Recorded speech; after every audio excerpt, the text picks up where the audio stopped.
Bonjour, dans ce tutoriel, nous allons vous présenter l'utilisation du nouveau portail support d'Isatec.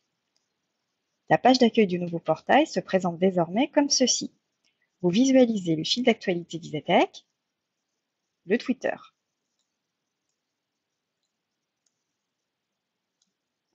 Pour vous connecter, cliquez sur le bouton en haut à droite de l'écran. Si vous n'avez pas encore enregistré votre login et votre identifiant, vous pouvez le faire en utilisant le lien dans le mail que vous avez reçu il y a quelques jours. Le lien vous enverra automatiquement ici. Le code d'invitation se génère automatiquement. Il vous suffit ensuite de cliquer sur S'inscrire pour choisir votre login et votre mot de passe. Lors des connexions ultérieures, vous vous connecterez avec ce login et ce mot de passe ici.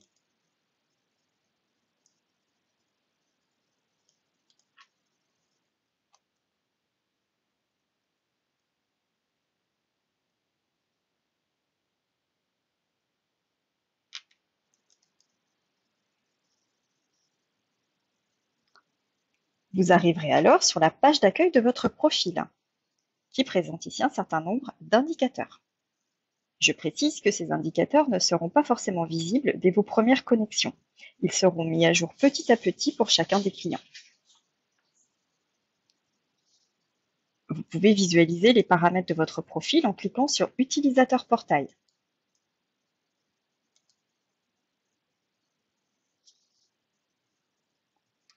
C'est ici que vous pouvez changer votre mot de passe ou bien mettre à jour votre téléphone professionnel, votre fonction. Pour revenir sur la page d'accueil de votre profil, cliquez sur Accueil, puis cliquez sur Mon support.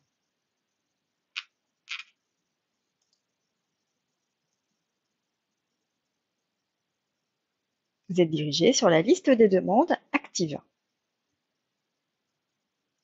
Donc, vous visualisez la liste des demandes actuellement en cours de traitement chez Isatec avec sa désignation, le type, l'équipe concernée, l'entité concernée, quel CAU a enregistré la demande, à quelle date et quel est son statut. Vous pourrez entrer dans chacune des demandes pour voir l'intégralité des échanges entre le support Isatec et vous. Pour visualiser les demandes fermées, il suffit de changer de vue ici. Vous pouvez exporter toutes ces vues sur Excel en actionnant le bouton. Pour enregistrer une nouvelle demande, cliquez sur le bouton Nouvelle demande.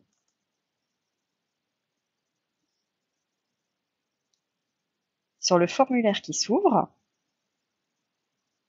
vous pouvez saisir le titre de votre demande. Inutile de rappeler le nom de votre société ou même votre nom.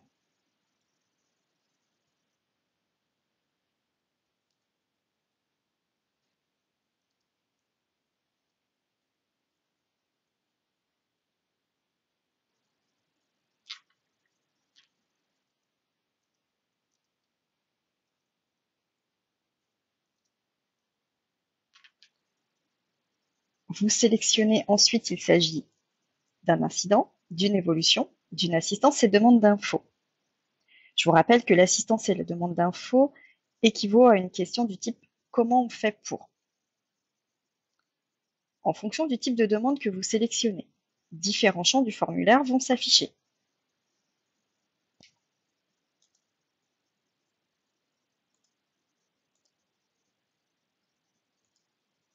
Donc, si on prend le cas d'enregistrement d'un incident, vous allez pouvoir renseigner l'urgence, l'impact sur votre activité, le nombre d'utilisateurs bloqués. Ces trois champs vont déterminer si votre demande est à un niveau 1, 2, 3. Nous vous rappelons qu'un niveau 3 équivaut au blocage complet d'une chaîne de prod, d'expédition, voire même de toute votre usine. Ensuite, sélectionnez le droit qui correspond au contrat que vous avez souscrit.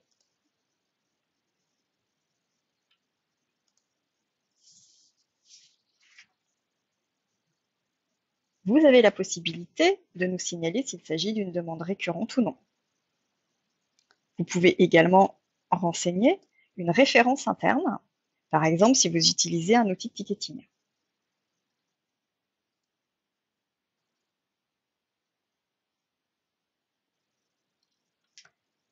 Et vous pouvez préciser l'entité concernée si vous êtes une société avec plusieurs sites de production par exemple.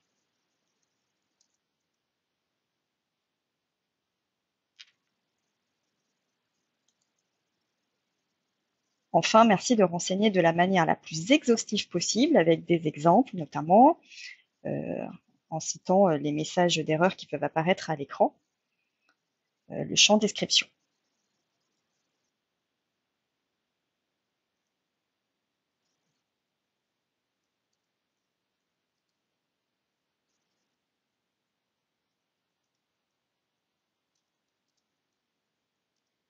Vous avez la possibilité d'ajouter des pièces jointes à l'étape suivante. Une fois que tout est renseigné, il ne vous reste plus qu'à envoyer votre demande.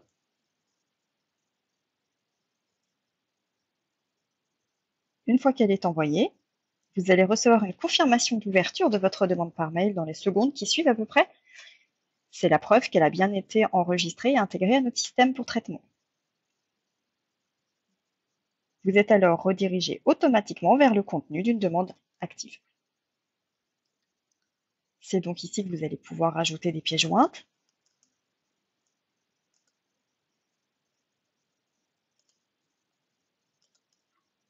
Comme ceci.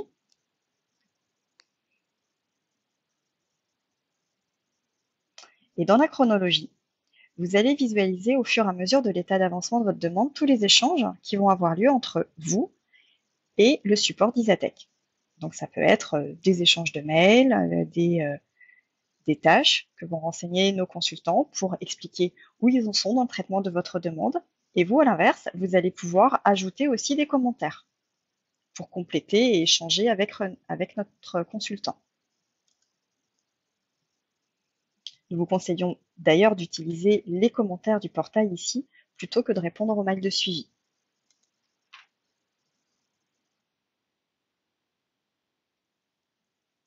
Vous pourrez rajouter autant de commentaires que nécessaire.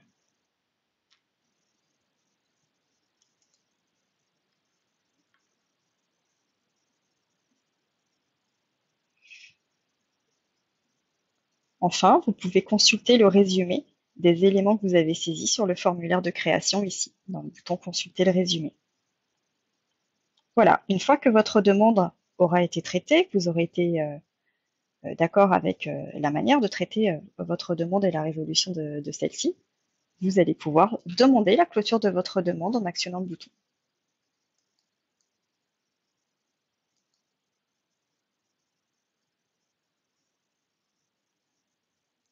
Voilà, votre demande de clôture a bien été enregistrée. Elle passe d'ailleurs votre demande en statut 40, clôture client. Et c'est le support Isatec qui se chargera de fermer votre demande. Elle passera alors dans les demandes fermées. Voilà, nous vous remercions de votre attention et nous restons à votre disposition pour toute question.